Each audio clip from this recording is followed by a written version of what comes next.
જય પ્રકૃતિ દેવી.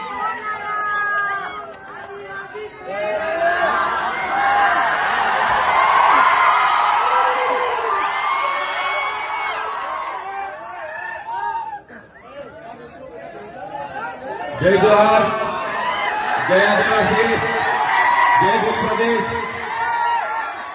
થાકી ગયા લાગે છે બધા. આજના 32મા આદિવાસી સાંસ્કૃતિક મહાસંમેલનમાં રાજ્ય કક્ષાના કાર્યક્રમમાં ઉપસ્થિત સમાજના તમામ વડીલો, યુવાનો, માતા બહેનો, તમામ ભૂલકાઓ, તમામ પક્ષના પદાધિકારીઓ, તમામ લોકોને બે હાથ જોડીને માથું નમાવીને મારા સેવા જોહાર કરું છું.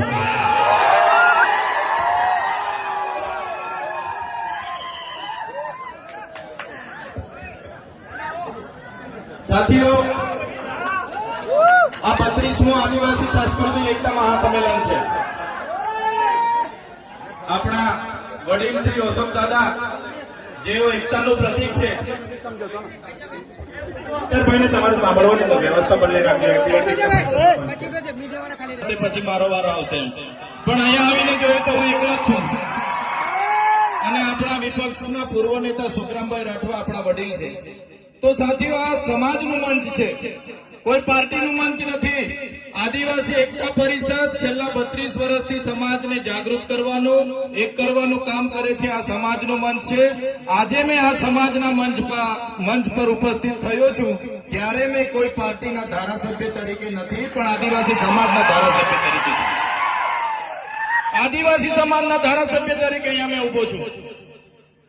મારા જેવા બીજા પણ 26 ધારાસભ્ય આદિવાસીના જાતિના સર્ટી પરથી ચૂંટાય છે. એમને કોઈ પણ પાર્ટી ટિકિટ આપી દે કે મને પણ કોઈ પણ પાર્ટી ટિકિટ આપી દે, પણ મારી જાતિનું, આદિવાસી જાતિનું સર્ટી હું ફોર્મમાં નહીં મૂકું ત્યારે મારું ફોર્મ પાસ થવાનું નથી. એ લોકોએ ભૂલવું નહીં જોઈએ. એ બધા ચૂંટાયેલા પ્રતિનિધિઓ આ યાદ રાખવું જોઈએ. ત્યારે સાથીઓ, આજે 32મો આદિવાસી એકતા મહાસંમેલન છે, પણ મોડા ચાલુ થયા છે. હું વ્યક્તિગત માનું છું આજે 132મું સંમેલન થવું જોઈતું હતું, પણ મોડા આપણે જાગ્યા છે અને 32મું સંમેલનમાં આપણે ભાગ લીધો છે. એટલે બધાને અભિનંદન આપું છું અને રાષ્ટ્રીય કક્ષાના સંમેલનમાં પણ બધાએ આપણે જોવાનું છે. આજેથી આપણી પાસે એક અઠવાડિયાનો સમય છે. પીપલનેર ખાતે રાષ્ટ્રીય કક્ષાનું અધિવેશન મળવાનું છે. ત્યાં પણ આપણે મોટી સંખ્યામાં 100 લોકોએ ગુજરાતમાંથી ત્યાં જવાનું છે. સાથીઓ, આદિવાસી એટલે કોણ? આગળના વક્તાઓએ ખૂબ સારી માહિતી આપી છે.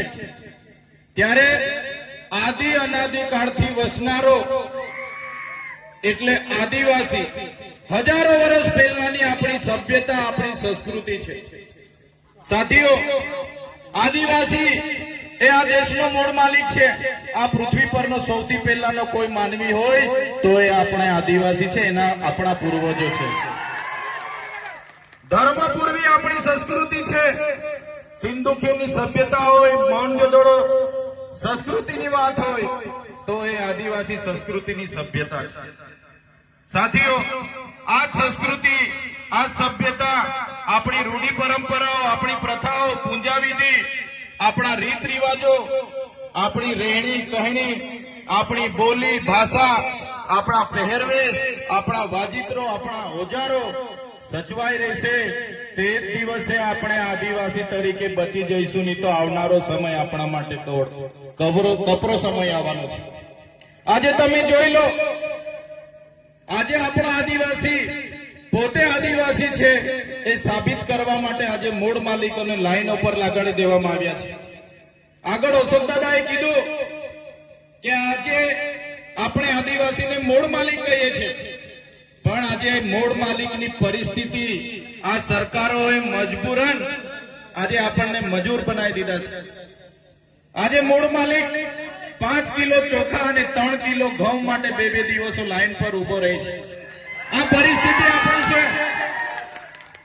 દુઃખ સાથે કહેવું પડે છે કે આઝાદીના 78 વર્ષ પછી પણ આપણી આ પરિસ્થિતિ છે.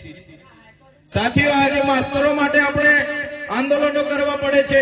તમે ને અમે બધા સારી રીતે જાણીએ છીએ. નસવાડી હોય, સંખેડા હોય કે છોટાઉદેપુર જિલ્લા હોય, આજે શિક્ષકો માટે આપણે સૌ બધા ધરણાઓ કરીએ છીએ, આવેદનો આપીએ છીએ, નિવેદનો કરીએ છીએ, સરકાર મુર્દાબાદ જિંદાબાદ કરીએ છીએ.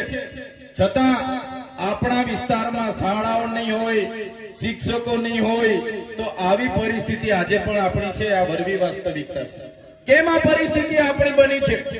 કેમ કે આપણે બધા પહેલા પક્ષ પાર્ટીમાં વેચાઈ ગયા છે, આપણે બધા ધર્મ સંપ્રદાયમાં વેચાઈ ગયા છે, આપણે બધા નાના મોટા સંગઠનો બનાવીને વેચાઈ ગયા છે.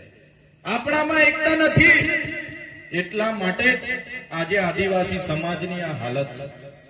સાથીઓ, દેશમાં 8% આદિવાસી છે. ગુજરાતમાં વાત કરું, આદિવાસી કોમ્યુનિટીની વસ્તી 15% છે. છતાંય આપણી હાલત આ પરિસ્થિતિ, આપણી પરિસ્થિતિ આ છે. આપણે બધાએ સ્વીકારવું પડશે. એમાં બધાની જ ભૂલ છે, બધાની જ આમાં ભૂલ છે. વધારે કોઈની ભૂલ હોય તો અનામત આદિજાતિની બેઠકો પરથી ચૂંટાતા ધારાસભ્ય અને સંસદ સભ્ય અમારા જેવા નેતાઓની પહેલી આમાં ભૂલ છે. અમારા જેવા નેતાઓ પોતાના સ્વાર્થ માટે, પોતાના પાર્ટી માટે સમાજને એકબીજા સાથે લડાવી રહેલા છે. પોતાની ટિકિટ માટે સમાજ માટે બોલતા નથી. પાર્ટી કે ત્યારે જ આંગળી ઊંચી કરવાની, સમાજ માટે ક્યારે કોઈ આવતું નથી. ત્યારે સાથીઓ, આપણે બધા હવે એક થવાની જરૂર છે. ચૂંટણીઓ તો આવશે ને જશે, ચૂંટણીઓ લડશું, જીતશું, બધું જ થવાનું છે. પણ જયારે આદિવાસીની વાત આવે તો બધી જ પક્ષ પાર્ટી, બધા સંપ્રદાયો, બધા સંગઠનો ઘરે મૂકીને બધા એક થવું જ પડશે, તો જ આદિવાસીનો ઉદ્ધાર થશે. સાથે આજે આદિવાસી વિસ્તારની વાત કરીએ. આગળના વક્તાઓએ કીધું કે અમારા કેવડિયામાં અમારી આ હાલત બનાવી દીધી છે. એવી જ રીતે નર્મદા ડેમના વિસ્થાપિતોની પણ આગળ મુલાકાતો કરી, એવી જ રીતના કડાણા વિસ્તારના વિસ્થાપિતોની પણ મુલાકાતો કરી, એ રીતના ઉકાઈ ડેમના વિસ્થાપિતોનો પણ આગળ અમે મુલાકાત કરી ચૂક્યા છીએ. જીએમડીસી ના લોકો સાથે પણ અમે મળ્યા છીએ. જીઆઈડીસી માં જમીનો ગયેલી છે, એ લોકો સાથે પણ અમે મળ્યા છીએ. નેશનલ હાઈવેમાં જમીનો ગઈ છે, એમને પણ મળ્યા છે. નહેરોમાં જમીનો ગઈ છે, એમને પણ મળ્યા છે.